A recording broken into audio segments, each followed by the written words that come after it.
Ya, terima kasih Anda masih bersama kami di iNews Sore. Pemirsa, cerita pilu mantan pemain Oriental Circus Indonesia tengah menghebohkan jagat maya. Mereka melaporkan dugaan penganiayaan yang dilakukan manajemen sirkus kepada Kementerian HAM.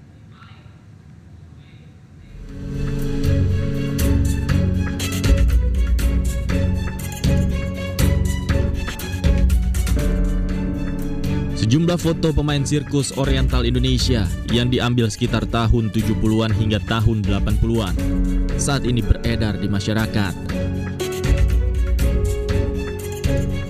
Foto-foto ini diambil saat sejumlah pemain melakukan atraksi sirkus di beberapa kesempatan.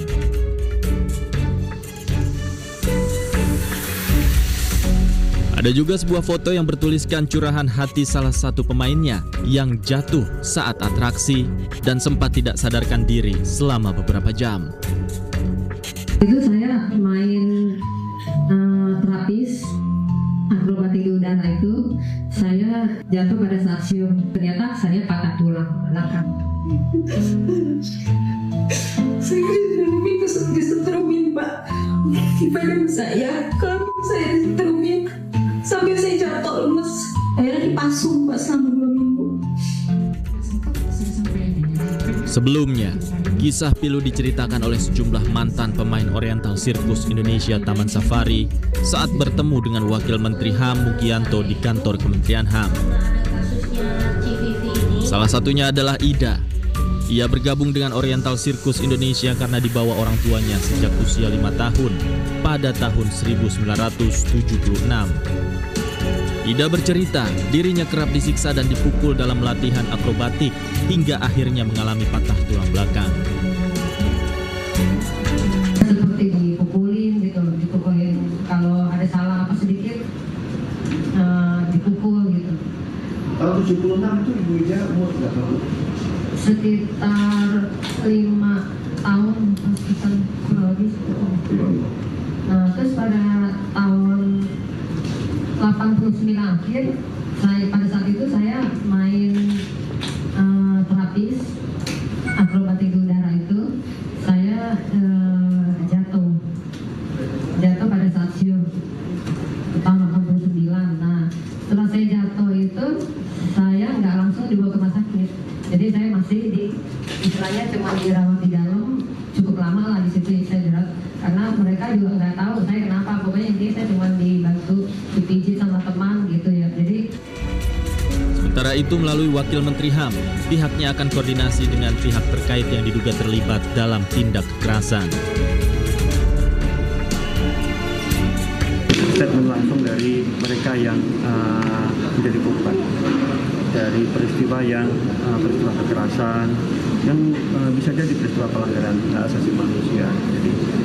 Jadi kami dengarkan dari mereka ada kemungkinan banyak sekali tindak pidana yang terjadi di sana, banyak kekerasannya. Ada aspek-aspek yang penting juga yang mungkin orang tidak pikirkan, itu soal identitas mereka. Jika terbukti ada indikasi pelanggaran HAM yang dilakukan pihak Taman Safari, Kementerian HAM berjanji akan menindaklanjuti sesuai dengan hukum yang berlaku. Tim Liputan iNews melaporkan. Sementara itu pemirsa, Vice President Taman Safari Indonesia Barata Bardikusno mengungkapkan pihaknya pernah menerima somasi dari mantan pemain sirkus yang menuntut pertanggungjawaban dengan nilai mencapai 3,1 miliar rupiah. Founder Oriental Circus Indonesia sekaligus Komisaris Taman Safari Indonesia Tony Sumampau membantah adanya penganiayaan dan menduga ada provokator yang sengaja menggiring mantan pemain sirkus untuk membuat narasi negatif. Pendisiplinan itu kan dalam pelatihan ya, pasti ada. Saya harus akui pasti ada. Cuma kalau pakai dipukul, pakai besi, pakai apa, nggak mungkin lah. Kalau nanti dia luka malah dia nggak bisa atraksi kan gitu ya.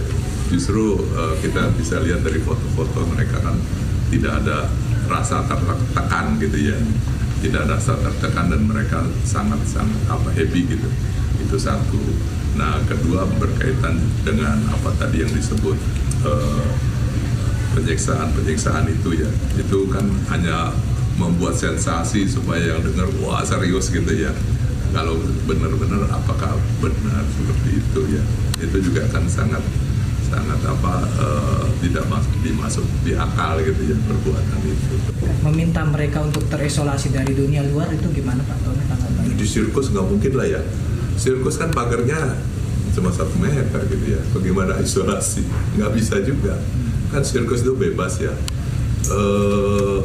Malah anak-anak itu kan biasa bantu. Kalau ada filmnya bisa dilihat waktu sirkus berjalan tuh ada tuh. Ya anak-anak kan bantu ini, bantu itu gitu ya. Bantu pengunjung, bantu apa, melayani gitu kan. Seperti itu. Jadi nggak bisa diisolasi kalau sirkus karena keluar masuknya pengunjung kan banyak ya. Nggak bisa kita cegah. Jadi sulit sekali. Ada sosok provokasinya gitu loh yang menciptakan ini. Mengandung unsur kebohongan, ada rencana upaya hukum untuk terkait dengan kasus ini Pak Tony? Terhadap anak-anak kasihan lah ya mereka ya, harus saya pikir tapi kepada provokatornya itu harusnya kita harus bisa. Artinya lagi mengupayakan upaya hukum? Iya, kita akan upayakan itu. Tapi terhadap anak-anak ya kayak anak sendiri lah ya, bagaimana dia bicara juga kan kita harus sadar mereka memang dibawa ke arahnya ke situ kan gitu ya. Pasti mereka akan sadar nanti kan. Ya. Pak, kalau untuk pembicaraan dengan Kementerian HAM kan kemarin mereka bilang minggu ini ya mau ngobrol dengan saya malah belum tahu, saya dengar gitu ya, bukan ke saya mungkin ya. Akan memanggil untuk berdialog. Ya saya belum ada. Saya belum tahu. Oh. Kalau dipanggil mungkin dari Pak Tony sendiri tanggapannya bagaimana Pak? Ya, tidak ada, sangat berbeda dan tidak ada sangkut pautnya dengan tindakan hukum yang dituduhkan mereka ke kami. Jadi ini jelas bahwa mereka ada di belakangnya itu ada sesuatu dan kenapa mereka mengincar Tesi. Dan saya juga tidak mengerti dan kami juga stand up untuk dari posisi kami secara hukumnya dan secara dokumentasinya.